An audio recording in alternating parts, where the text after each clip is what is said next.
오늘 함께 나누실 하나님 말씀은 요한복음 12장 20절부터 26절까지 말씀입니다. 요한복음 12장 20절부터 26절까지 말씀입니다. 신약성경 168면입니다. 제가 가진 성경으로 신약성경 168면 요한복음 12장 20절부터 26절까지 말씀입니다. 하나님 말씀을 저와 여러분들이 한 절씩 교독하겠습니다. 명절에 예배하러 올라온 사람 중에 헬라인 몇이 있는데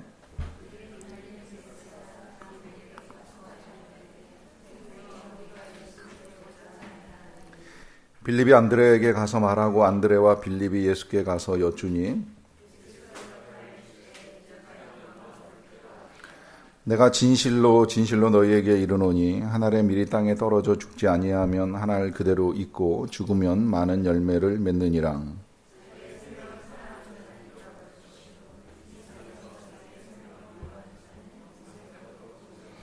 같이 읽겠습니다. 사람이 나를 섬기려면 나를 따르라. 나 있는 곳에 나를 섬기는 자도 거기 있으리니 사람이 나를 섬기면 내 아버지께서 그를 귀히 여기시리라. 아멘. 옆집에 놀러 갔다 온 아이가 엄마한테 이런 말을 합니다. 옆집 형편이 되게 어려운 것 같아요. 왜 그러냐 그랬더니 그 집 아기가 100원짜리 하나 먹었다고 큰일 났어요. 그까지 100원이 얼마나 된다고. 여러분이 100원짜리 하나가 이 돈의 가치로 따지면 진짜 아무것도 아닌 건데 이 아이가 그걸 삼키면 이제 큰일 나는 거 아시죠? 그러니까 이 별것 아닌 것 같이 여겨지는 그게 어떤 상황에서는 이제 대단히 큰 일을 일으킬 수 있다는 이야기를 하는 겁니다. 그래서 왜 사막을 횡단하는 일을 했던 사람이 다 끝내고 나서 기자회견할 때 뭐가 제일 힘들었습니까? 하는 질문 받는 일이 있었잖아요. 사막에서 불어오는 바람입니까? 모래 폭풍입니까? 아니면 발걸음을 무디게 만들고 힘들게 만드는 그 모래 언덕입니까?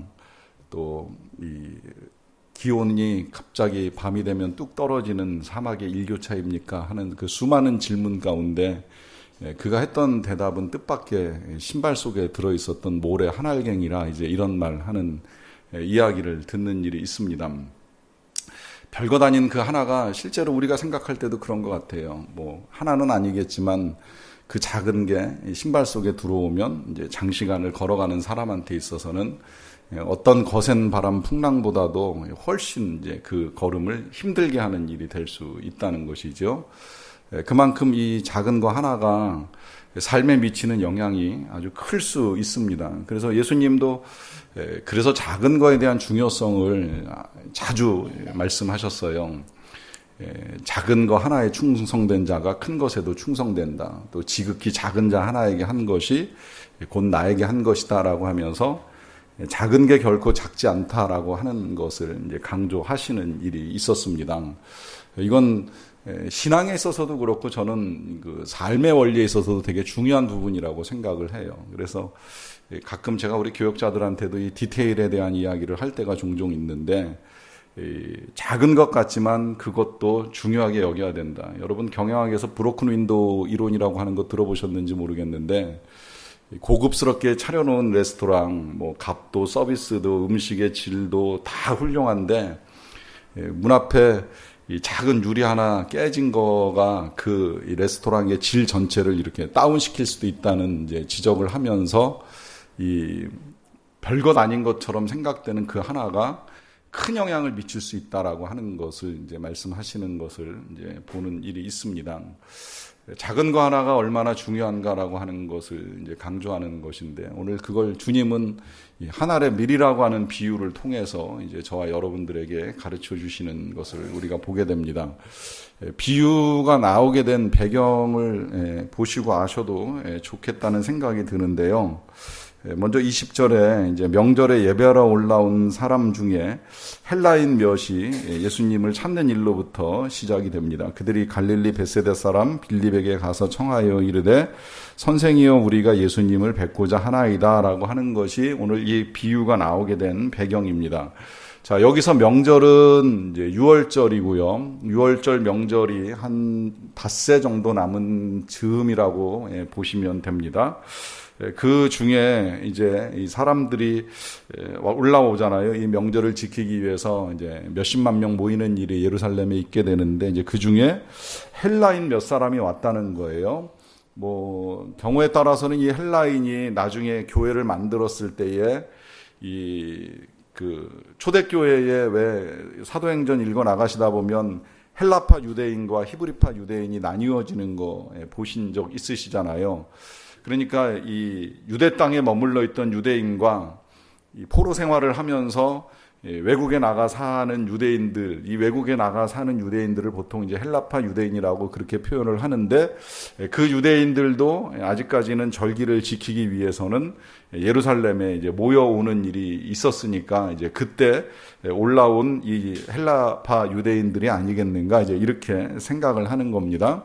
그런데 이 헬라인들에 대해서는 이제 그런 해석과 함께 좀 전설같이 여겨지는 이제 특별한 해석이 하나가 덧붙여져 있어요. 이 전설이 뭐 신빙성은 없습니다만은 그럼에도 불구하고 그 전설을 우리가 조금 들어야 될 필요가 있는 것이, 그것이 지금 이후에 예수님이 말씀하시는 내용하고 무관하지 않기 때문입니다. 그래서 이런 질문을 먼저 하고 풀어도 될 것 같은데요. 자, 이 헬라인들을 예수님께서 만나셨을까 안 만나셨을까라고 하는 질문을 가지고 이제 풀어나가는 겁니다.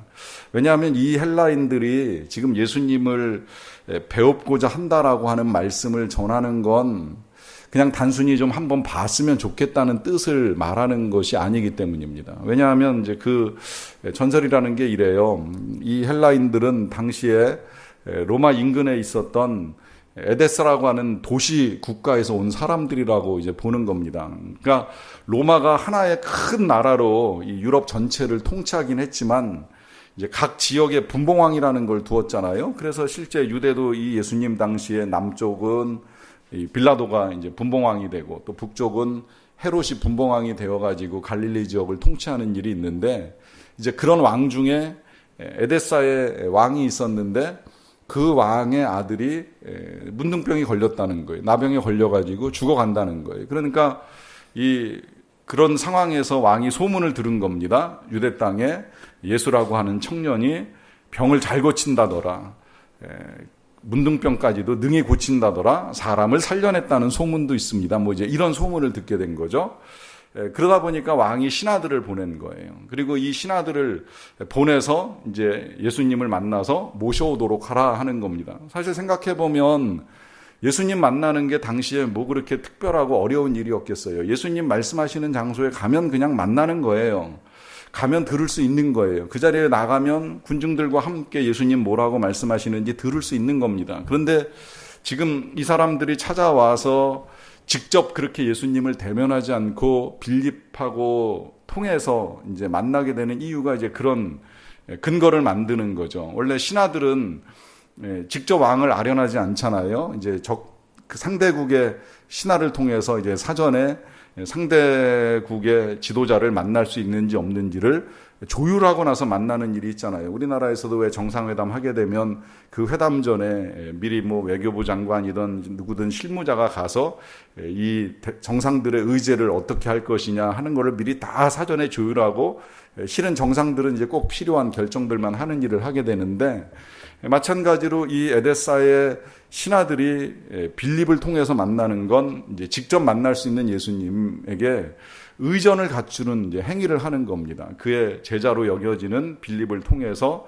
우리가 이런 부탁을 해도 되는지에 대한 요청을 드리는 거죠. 거기다가 이들이 이제 이 예수님을 만나는 건 그냥 단순한 만남이 아니라 이제 모셔가는 일이잖아요. 그 왕궁으로 데리고 가야 돼요. 예수님을 모시고 가야 되는데, 이 모셔가는 일을 하면서 또 그런 제안까지도 가능했을 것으로 추정하는 겁니다. 듣자 하니 지금 이 유대 땅에서 예수님은 점점 거하기가 이제 어려워지는 상황인 거예요. 왜냐하면 바리새인들이 예수님을 못마땅하게 여기고 죽이려고 하는 이제 반대파가 형성되는 걸 이제 어느 정도 알게 되었겠지요. 그러니까 예수님에게 제안을 할 수도 있는 겁니다. 뭐 여기서 그렇게 고생하시면서 어렵게 사시지 마시고 우리나라로 오셔서 우리 왕의 아들을 고쳐주시고 그러고 난 다음에 우리 왕이 허락하시는 관직을 가지고 좀 편안하게 사시는 건 어떻겠습니까? 하는 이제 이런 제안을 하는 상황이라고도 이제 볼 수 있는 겁니다. 자, 이 제안을 지금 예수님이 직접 들으신 것이 아니라 빌립이 들었어요. 자, 이 빌립이 이제 성경에 요한복음에 몇 차례 등장을 합니다. 이 요한복음 1장에 등장하고 6장에 등장을 하고 이제 그리고 여기 등장을 하는데 참 재밌는 건 이 빌립이 꼭 항상 안드레와 같은 장에서 이제 출연을 해요. 그래서 함께 나타나는 걸 보게 되는데 6장에서 보이는 빌립의 성격 어떤지 대충 아시죠? 6장이라고 말씀드리는 건 오병이어 기적이 있는 장인데 그 오병이어 기적이 나타날 때에 예수님께서 너희들이 이 사람들에게 먹을 것을 주라고 했을 때에 대답을 했던 사람이 빌립입니다. 그때 빌립의 대답이 뭔지 아시죠? 이 사람들한테 떡 한 개라도 주려고 하면 200데나리온을 가지고도 모자랄 것 같습니다. 굉장히 빠르게 계산을 한 거예요. 한 떡 한 개에 1,000원, 빵 한 쪽에 1,000원 그러면 2만 명이면 2천만 원 가지고도 될까 말까 한다 하는 계산을 신속하게 하고 예수님께 말씀을 드렸습니다. 저는 그 본문에서 빌립이 굉장히 계산이 빠른 사람이구나 하는 이제 추정을 어느 정도 할 수 있었는데 그러다 보니까 지금 이제 이 헬라 사람들을 만나고 난 다음에도 계산이 복잡해진 거예요. 무슨 계산이 복잡할까요? 이 말씀을 예수님께 드리면 예수님이 좋아하실까? 싫어하실까? 이제 이런 고민이 생기는 거죠. 여러분들도 한번 생각해 보세요. 이 말씀, 지금 이 에데사의 신하인 헬라인들이 와가지고 예수님에게 이런 제안을 하는 걸 말씀드리면 예수님은 이걸 어떻게 받아들이실까? 좋아하실까? 싫어하실까? 이제 이런 생각을 하게 되는 거죠. 자, 그러다 보니까 이 빌립이 직접 예수님과 대면하질 않아요. 전에 그 계산하고 말씀드렸다가 별로 이렇게 좋은 이제 칭찬은 듣지 못했으니까 뭐 그렇다고 비난받은 것도 아니지만 좋은 말씀을 듣지 못했으니까 이걸 어떻게 할까 고민을 하다가 이제 안드레를 찾아서 예수님에게 말씀을 드리는 일을 하게 됩니다. 여기서 이제 우리가 또 하나 오늘의 주제하고 무관하지 않기 때문에 봐야 되는 사람이 안드레인데요. 일단 성경을 보고 나서 말씀을 드릴게요. 22절로 넘어갑니다. 빌립이 안드레에게 가서 말하고 안드레와 빌립이 예수께 가서 여쭈니 예수께서 대답하여 이르시되 인자가 영광을 얻을 때가 왔도다 그래요. 자, 빌립이 안드레에게 가서 먼저 말을 하잖아요. 그러니까 이제 안드레가 이제 나서서 빌립을 데리고 예수님께 가서 말씀을 드립니다. 그때 예수님 말씀하시는 거 보기 전에 안드레를 제가 봤으면 좋겠다고 말씀드리는 이유. 자, 여러분들이 어느 정도로 안드레를 이해하고 계시는지는 모르겠는데 이 안드레가 예수님의 제자 가운데 이제 그렇게 많이 알려진 사람은 아니잖아요. 우리가 제일 많이 아는 베드로, 야고보, 요한 이 세 사람 늘 예수님 근처에 있었던 사람들인데 이제 이 세 사람에 비하면 안드레는 이제 그렇게까지 두드러지는 사람이 아닙니다. 제가 신대원 1학년 때 이제 그 교육 원리를 가르쳐 주셔 기독교 교육 원리를 가르쳐 주셨던 교수님 성함이 김등열이라는 이름을 가지신 분이셨어요. 근데 그분이 처음에 강의하러 오셔가지고 이름 소개해 주시더라고요. 왜 이름이 그 이름인지. 근데 그분 이름이 원래 그 한문으로 이 김안등열 이제 이렇게 지었던 이름이라는 거예요. 근데 출생신고를 하러 가신 분이 가서 이제 김안등열 그러고 이름을 썼더니 그 면서기가 이 사람이 김씨야 안씨야 그러면서 이제 헷갈려 하다가 아무래도 김씨겠지 그러고서 안자를 빼버리고 이름을 등열로 올려가지고 이제 김등열이 됐다고 하는데 그 안등열이 무슨 이름인지 아시죠? 우리 왜 성경의 이름을 한문으로 이제 바꾸는 일이 있잖아요. 베드로 그러면 반석으로 바꾸고 뭐 이 다윗 그러면 대위라고 바꿔 쓰고 하는 식으로 이제 이 안드레를 이 안등열이라고 하는 이제 한문으로 바꿔서 안자가 빠지면서 이제 등열이라고 하는 이름을 가지시게 됐는데 이 이름으로 이름하는 사람을 저도 그분 말고는 거의 본 적이 없는 것 같아요. 그러니까 우리나라에서 우리 교회만 하더라도 뭐 요셉도 보고 요한도 보고 또 마태도 보고 하는 일들이 있는데 뭐 가끔 뭐 그 한나도 보고 다 보는데 등렬 내지는 안등렬 잘 안 보이는 이름이잖아요. 이제 그만큼 우리에게 알려지지 않은 이름이라고 하는 것이거든요. 그런데 우리가 주의해야 될 건 뭐냐면 이렇게 알려지지 않은 사람이라고 해서 절대 하찮은 사람이 아니라고 하는 겁니다.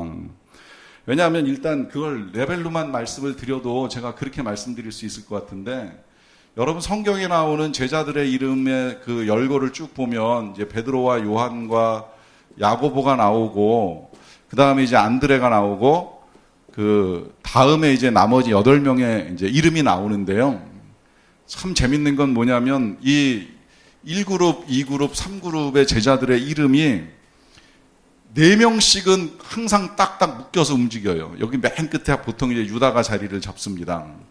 그런데 이 1번 그룹에 있는 사람들은 절대 2번 그룹이나 3번 그룹으로 내려오지는 않는다는 거예요. 다만 이 1번 그룹에 있는 사람들의 순서가 조금씩 성경마다 틀려요.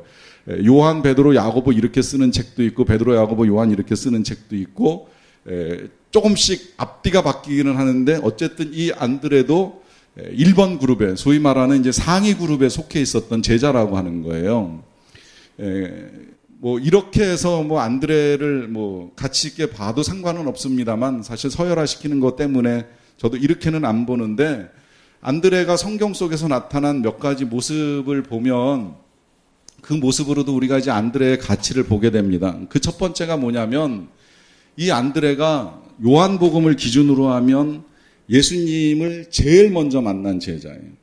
예수님이 제일 먼저 보고 나를 따라오너라 라고 말씀하신 제자가 이 안드레입니다. 그래서 안드레가 예수님을 따릅니다. 그런데 이 안드레가 예수님을 만나자마자 한 첫 번째 일이 자기 형제 베드로를 찾아가는 일이었어요. 그리고 베드로에게 우리가 메시아를 만났다. 와서 봐라. 베드로를 전도해서 예수님께 데리고 옵니다. 이 부분이 뭐 누가복음하고 조금 다르게 표현됐긴 했지만 어쨌든 제자인 요한이 정확하게 기록한 거로 근거한다면 이 순서가 맞는 거예요. 안드레가 먼저 만났고 그 만난 안드레가 베드로를 전도해서 데리고 옵니다. 자, 여기서 이 사실 한 가지를 확인하는 거예요. 안드레는 두드러지는 사도는 아니었는데 그 두드러지지 않는 이 사람이 데리고 온 베드로는 누군지 아시잖아요. 베드로 예수님의 수제자였었고 초대 교황이었었고 교회 수장이었었고 또 예수님을 위해서 순교한 제자입니다. 그의 영향력은 뭐 사도 바울 못지않게 널리 퍼졌고 많이 남아 있는 거죠. 그의 영향력이 되기 위해서 제일 먼저 수고했던 그 한 사람, 그가 안드레라고 하는 거예요. 여기서 그런 생각을 한 번쯤 해봐도 좋을 것 같아요. 이게 러시아가 원래 소련이었잖아요. 여긴 뭐 다 이제 소련 시절의 러시아를 대충은 알고 계실 터인데 이게 그야말로 소비에트 연방입니다. 지금의 러시아뿐만이 아니라 중앙아시아와 이 동유럽의 많은 나라들을 연방으로 거느리면서 이 세계를 공산화시키기 위한 이제 야욕을 가지고 있었던 이제 그런 나라인데요. 그런 나라의 그 공산주의를 깨뜨리고 이 위성 국가들을 해체하고 이제 자유 국가들이 되게 해 주는 일에 결정적인 역할을 했던 사람이 보리스 옐친 대통령입니다. 당시에 옐친 대통령이 이제 그 연방 해체 작업을 하면서 어쨌든 국민적인 지지가 떨어지면서 대통령 활동을 오래 하지는 못했는데 이 옐친과 고르바초프까지 이제 오면서 그래도 소련이 국력을 좀 떨어뜨리고 이제 하면서 그래도 이 동서냉전이 어느 정도 이제 와해가 되기 시작을 했잖아요. 이 옐친 대통령이 왜 그 일을 하게 되었는가에 대해서 질문하는 그 질문의 대답은 바웬사의 영향을 받았다. 이제 본인이 그런 이야기를 하는 거예요. 바웬사의 영향을 받았다. 바웬사는 아시겠지만 이제 폴란드 노조 지도자였습니다. 한때는 노조 민주화 운동의 선봉이라고 손꼽는 이제 그런 사람이었었는데 그 사람이 노동자들의 인권과 권익을 위하여 애쓰는 모습을 보면서 나도 위성국가들의 권익을 되돌려 주어야 되겠다라고 하는 생각을 하면서 이제 연방 해체 작업을 진행했다. 이제 이런 고백을 하는 겁니다.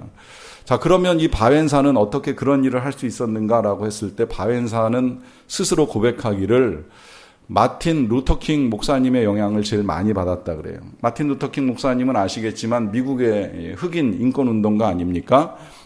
미국에 여전히 남아있었던 그 흑인 차별 정책을 없애기 위해서 앞장서서 목숨 걸고 이제 그 일을 했던 목사님이신데요. 이분이 그렇게 활동하시던 내용을 알고 나서는 이제 바엔사도 그 일을 하지 않을 수가 없게 되었다는 말씀을 하시는 겁니다. 자, 그러면 마틴 루터킹 목사님은 누구한테 영향을 받으셨을까요? 이분은 그 일을 하게 된 계기에 대해서 로라 픽스라고 하는 사람을 소개합니다. 아시겠지만 이 사람이 바로 이 루터킹 목사님하고 같이 버스에 타고 있었던 흑인 여성입니다. 백인들의 자리에 앉아 있다가 뒤에 가서 앉으라고 하는 이 기사하고 이제 맞서 싸우는 일을 했던 사람이죠. 내가 왜 뒤로 가야 되느냐? 흑인이니까 뒤로 가라. 난 갈 수 없다. 하는 식으로 맞붙어 싸우는 이 여인의 용기가 루터 킹으로 하여금 이제 흑인을 위한 인권 운동을 하는 시발점이 되게 한 거예요. 자, 이 로라 픽스, 저도 잘 모르는 이름이었어요. 그런 여인이 있었다는 것만 알고 있었습니다. 그런데 이 한 여인의 자유를 향한 이제 의지의 표현이 루터킹 목사님한테 영향을 미치고 그것이 바엔사가 옐친에게 영향을 미치면서 한 사람의 생각과 한 사람의 의지가 얼마나 큰 영향을 가지고 오는지에 대한 결과들을 보게 되는 거죠.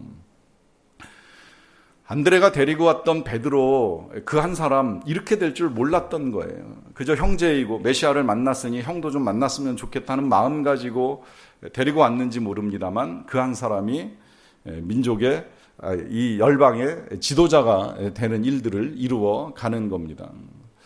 그래서 전도하시는 분들은 그런 마음도 가지시고 기도하시면서 하셔도 좋을 것 같아요. 지금 내가 주는 이 전도, 이 음료 한 컵 먹는 그 아이가 후일에 어떤 영적 지도자가 될지, 어떤 민족 지도자가 될지 우리가 모르는 일이라고 하는 겁니다. 우린 다만 그야말로 씨를 뿌리는 사람, 미라를 뿌리는 사람들이 되는 거예요. 이 씨가 어디서 어떻게 열매 맺을지는 모르는 거예요. 그러나 반드시 열매는 있을 수 있다라고 하는 거죠. 안드레는 이제 그런 점에서 좀 특별한 사람이에요. 그러니까 지금 1장에서 이제 그런 사건 한 가지가 소개가 되고 그 다음에 이제 건너뛰어서 이제 6장에 나옵니다. 그게 아까 말씀드린 그 오병이어 사건인데 오병이어 사건 나타날 때 빌립은 계산했어요. 이건 불가능한 일이다. 쉬운 일이 아니다 하는 계산을 했는데 안드레는 그 와중에 무슨 일을 하고 있냐면 자기 가까이에 있었던 한 어린아이가 도시락 싸갖고 온 걸 본 거예요. 그 도시락에 그야말로 별거 아닌 떡 5개, 이 물고기 2마리 들어있는 걸 본 거죠. 자, 이걸 가지고 아이를 설득하는 겁니다. 이걸 가지고 우리 예수님께 드려보자. 네 거지만 우리 한번 예수님께 드려서 어떻게 되는지를 좀 한번 보면 어떻겠니라고 하면서 아이를 설득해서 그 도시락을 예수님께 내어드리게 되죠. 그 이후에 일어난 일들을 아시잖아요. 그 작은 도시락이 수천 명이 먹고도 남아서 12광지리를 거두는 대단한 식사가 됩니다. 이 일에 있어서도 안드레가 쓰임 받는 거예요. 그러니까 참 기가 막히게도 이 안드레는 베드로를 불러오는 일도 하지만 이 아이가 갖고 있었던 작은 거를 주님께 바치는 일을 하잖아요. 저는 이런 사역 볼 때 진짜 이 교회학교 교사가 얼마나 귀한가는 생각을 참 많이 하는데 아이들의 재능, 아이들의 능력, 아이들의 은사, 아이들의 마음을 이제 예수님께 이렇게 드리는 일을 하는 분이라 안드레 같은 사역을 한다 이제 이런 생각이 드는 거예요. 그래서 그게 예수님께 잘 드려지면 그걸 가지고 수천 명, 수만 명이 먹는 이제 대단한 능력으로 발전시키는 일들을 갖고 오게 되는 거죠. 그 일의 중심에 안드레가 있는 겁니다. 그리고 이제 오늘 여기서는 뭐 지금 특별한 일을 한 거로 보이지는 않아요. 그냥 빌립이 와서 이제 주저하고 고민하니까 그럼 나랑 같이 예수님 만나자 이제 이러면서 이 빌립을 데리고 헬라 사람들과 함께 예수님을 만나러 가는 일을 한 겁니다. 어쩌면 뭐 헬라 사람들을 놔두고 일단 빌립과 먼저 예수님을 만났는지도 몰라요. 그건 명확하게 설명이 안 돼 있는데 자, 이렇게 가서 여쭈니까 23절에 예수님의 반응이 나옵니다. 예수께서 대답하여 이르시되 인자가 영광을 얻을 때가 왔도다라고 하면서 예수님이 영광을 얻을 때가 왔다는 말씀을 하셨어요. 자, 무슨 영광일까요? 어떤 영광일까요? 얼핏 보면 그야말로 예수님이 이제 예수님을 알아보는 사람들을 만난 거예요. 예수님을 알아봐주는 왕, 그 왕의 부르심을 받고 이 예수님을 모셔가려고 하는 신하들을 만났으니 인간적으로 보면 이거 얼마나 영광스러운 일이 되겠습니까? 그러나 우리가 알고 있는 예수님으로서는 이와 같은 일을 가지고 영광을 얻을 때가 왔다 이렇게 말씀하시는 거 아닌 거 너무 분명하죠? 그럼 뭘 가지고 예수님이 이 영광을 말씀하시는 걸까요? 답은 알고 계시겠지만 그 뒤에 이어지는 말씀을 통해서 보시면 더 명확하게 이제 우리가 이해할 수 있을 것 같아요. 24절입니다. 내가 진실로 진실로 너희에게 이른다. 그러니까 여기서도 또 다시 한번 예수님이 아멘 아멘 하시면서 말씀하십니다. 한 알의 밀이 땅에 떨어져 죽지 아니하면 한 알 그대로 있고 죽으면 많은 열매를 맺느니라 라고 하면서 이제 그 유명한 한 알의 밀알 비유가 여기서 나오는 겁니다. 그러니까 안드레가 잘한 거 한 가지 이 12장에서는 이제 이 귀한 비유, 이게 사실은 예수님의 삶에 있어서도 그렇고 우리의 삶에 있어서도 굉장히 중요한 비유라고 할 수 있는데 이 비유가 이제 여기 안드레를 통해서 예수님에게 터져 나오는 것을 이제 우리가 보는 겁니다. 그게 이 밀알 비유인데요. 자, 아시겠지만 조금 정리를 좀 한번 해보겠습니다. 한 알의 밀이 땅에 떨어져 죽지 아니하면 한 알 그대로 있고 죽으면 많은 열매를 맺는다라고 했을 때 왜 예수님이 이 비유하셨는지에는 쉽게 이해는 할 수 있지만 그 원리를 조금 알아야 될 필요가 있을 것 같아요. 자, 많은 열매를 맺는다. 궁극적으로 이 많은 열매가 필요한 것이라는 것이죠. 이제 이 일을 이루기 위해서 밀알이 필요한 거고. 그러면 이 밀알에게 있어서 가장 중요한 게 뭔가라고 했을 때 어쨌든 생명이 있어야 열매를 맺는다라고 하는 겁니다. 똑같은 한 알이라고 해도 다 열매를 맺는 건 아니에요. 모래는 이게 하루를 두건 1년을 두건 뭐 얼마를 두건 그냥 모래알 불과해요. 변하지 않아요. 왜 그런지 아시죠? 거긴 생명이 없으니까요. 생명이 있어야지만 열매를 맺습니다. 생명을 가진 사람의 활동, 생명을 가진 사람의 섬김, 생명을 가진 사람의 죽음이 열매를 맺는다는 거예요. 생명 없이는 열매가 맺히지 않는다라고 하는 겁니다. 그래서 그 계란이 그렇잖아요. 계란이 생명 아닙니까 원래. 근데 이걸 그냥 두면 그냥 그 상태로 있다가 썩어 끝나는 거예요. 그런데 이제 이게 그 어미닭의 품에 들어가서 부화가 되면 이제 그 속에서 병아리가 나오고 또 그 병아리가 닭이 되어서 또 많은 이제 알을 낳을 수 있는 생명이 되는 거죠. 그러니까 한 알 그대로 있으면 아무 의미가 없는 것인데 이제 이게 생명을 가지고 있기 때문에 어느 순간 이제 그 능력이 나타나는 겁니다. 생명의 능력이. 근데 그 생명의 능력이 나타나기 위해서는 어떻게 해야 되느냐라고 하면 먼저 뭐라고 말씀하시느냐면 떨어져야 된다는 거예요. 떨어져야 된다. 한 알이 땅에 떨어져야지 된다 하는 말씀을 하십니다. 그리고 떨어지는 것으로만 끝나는 것이 아니라 그 다음에 떨어져 죽음을 맞이해야 된다는 거죠. 죽지 아니하면 한 알 그대로 있고 죽어야 많은 열매를 맺는다라고 하는 이 말씀을 통해서 죽는다라고 하는 말씀을 하십니다. 자, 이 떨어진다라고 하는 것과 죽음을 통해서 사실 좀 더 명확하게 이야기하면 떨어지는 건 예수님이 이 땅에 오신 성육식 사건을 비유하는 것이고요. 죽음이라고 하는 건 말 그대로 우리 예수님이 십자가에서 죽는 죽음을 말하는 것이라고 할 수 있겠는데요. 이 예수님이 육신을 입고 이 땅에 오시고 십자가를 지심으로 죽는 사건이 아니면 많은 사람들을 구원하는 열매를 절대 맺을 수가 없다라고 하는 것이지요. 이게 지금 예수님이 말씀하시는 내용인데요. 그런데 이제 우리가 이 죽음을 이해함에 있어서 조금 더 이제 봐야 될 필요가 있습니다. 그건 뭐냐면 이 밀알의 비유를 지금 예수님이 하시는 이 내용은 그야말로 비유예요. 우리가 비유를 볼 때 지난 중가에도 제가 그런 말씀을 드렸어요. 예수님이 선한 목자이시지만 실제 목자가 직업인 분은 아니셨다. 우리가 아버지라고 표현은 하지만 하나님이시지 아버지는 원래 아닌데 이제 우리가 이해하기 쉽게 아버지라 하는 뜻으로 말씀하시는 거죠. 그러니까 우리가 지금 미랄의 특성을 받아들여 가지고 예수님을 이해하지만 그러나 예수님이 미랄하고 똑같은 상황은 아니라는 거예요. 원래는 미랄이 그야말로 땅에 떨어져야 되고 땅 속에 묻혀야 되고 이 묻힌 것이 이제 싹이 나려고 하면 그걸 예수님은 죽는다고 표현했는데 이제 엄밀하게 이야기하면 미랄이 죽은 건 아니죠. 아까 말씀드렸듯이 생명을 갖고 있는 거죠.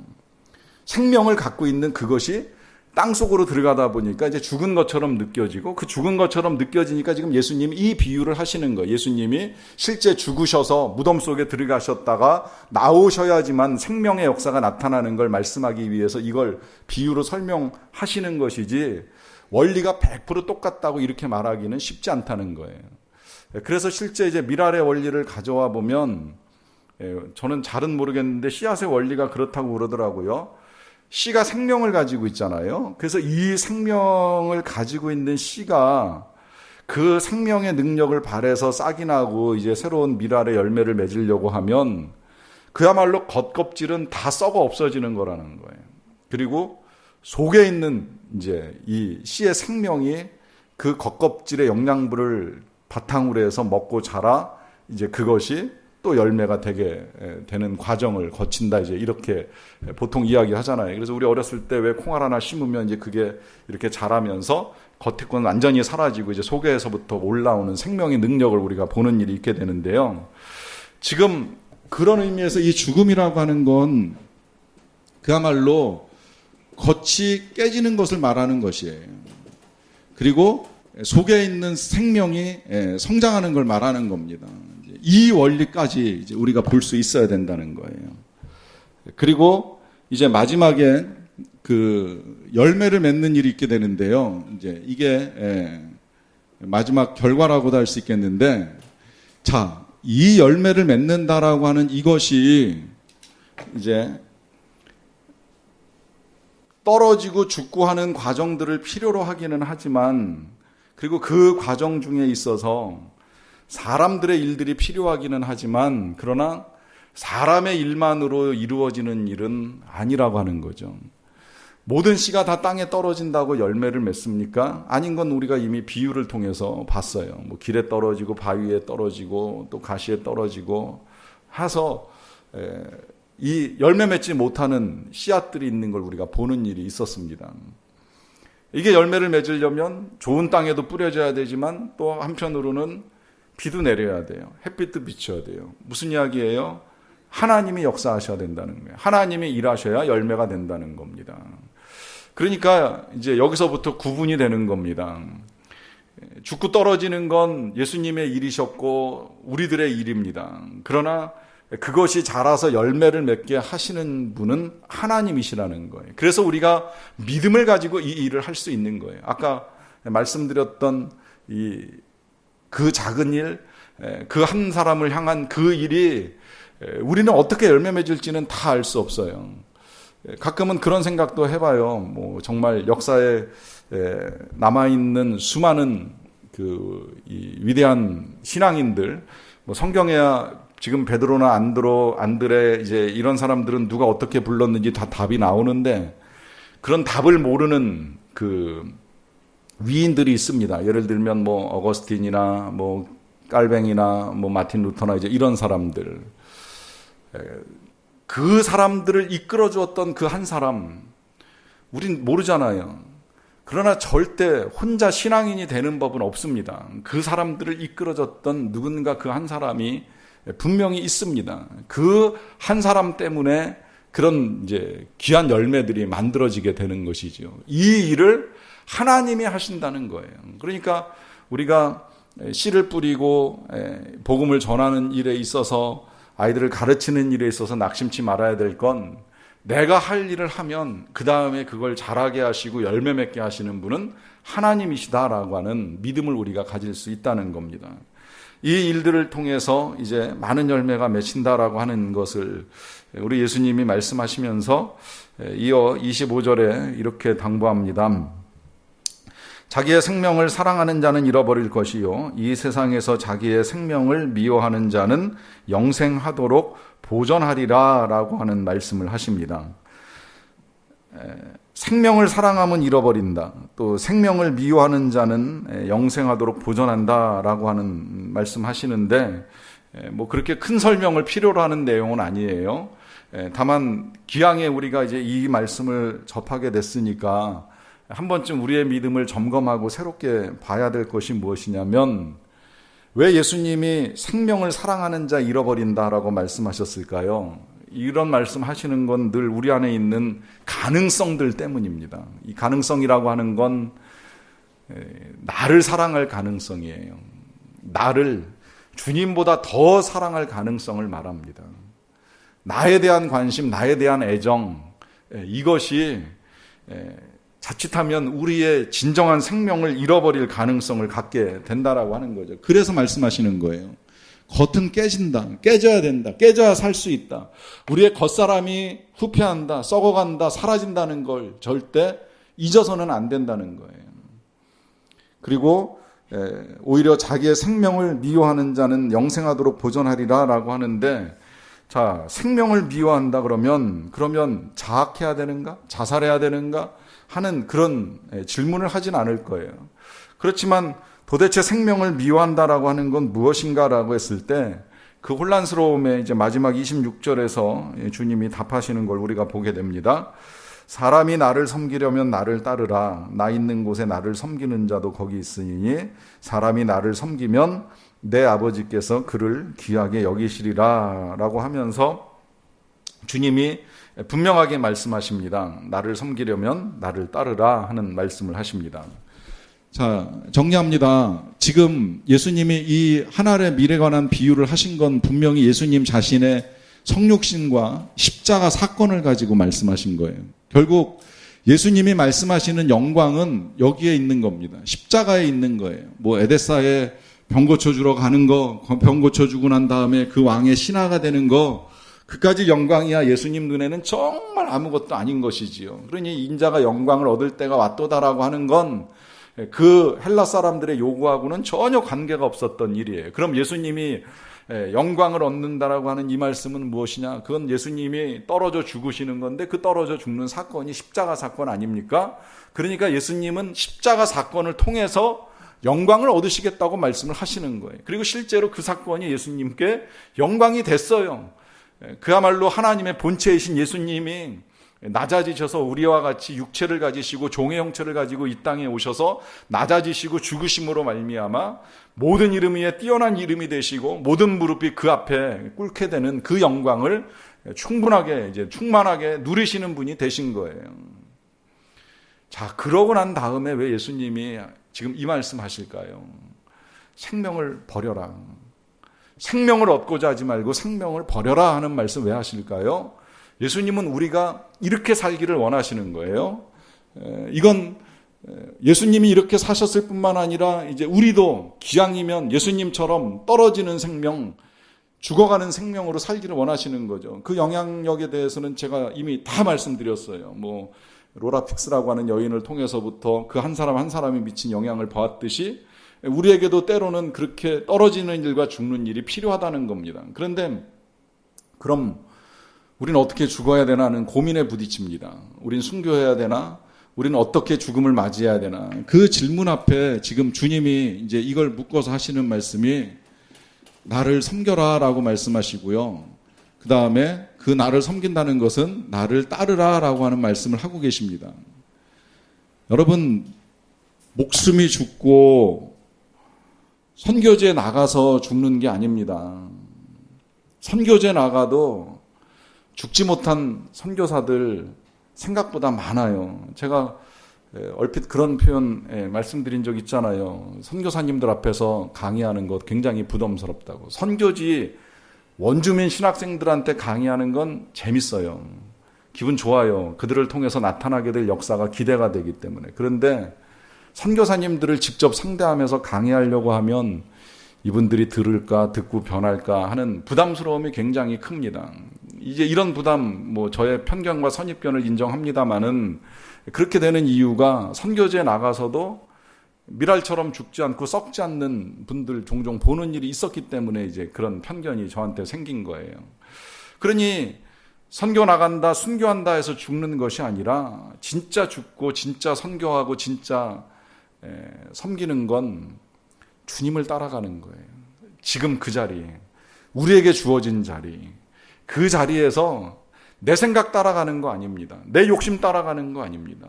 내 판단대로 결정하는 거 아닙니다. 주님 생각 따라, 주님 원하시는 방향으로, 그 가운데 피 흘림이 있을지라도, 고통이 있을지라도, 그럴지라도 이게 영광의 길, 이게 십자가의 길, 이게 주님이 가신 길 믿고 따라가는 겁니다. 여러분, 우리는 사실 생각해보면 저도 그렇습니다마는 예수님이 우리 위에 떨어지셔서 죽은 것까지 믿는 건 그렇게 어렵게 생각하지 않는 것 같아요. 그 덕에 우린 구원받고 하나님의 자녀가 된 건 너무 감사해요. 그러나 나를 섬기라, 나를 따르라고 하면 적당히 따라갈 수 있는 만큼만, 섬길 수 있는 만큼만, 내가 할 수 있는 만큼만 따라가는 일들이 종종 일어납니다. 여러분, 그러면 열매가 없습니다. 우리가 죽어야 됩니다. 죽는 건 따르는 것이고, 따를 때 저와 여러분들을 통해서 주님이 풍성한 열매 맺으실 줄로 믿습니다. 우리 찬양하고 기도하겠습니다.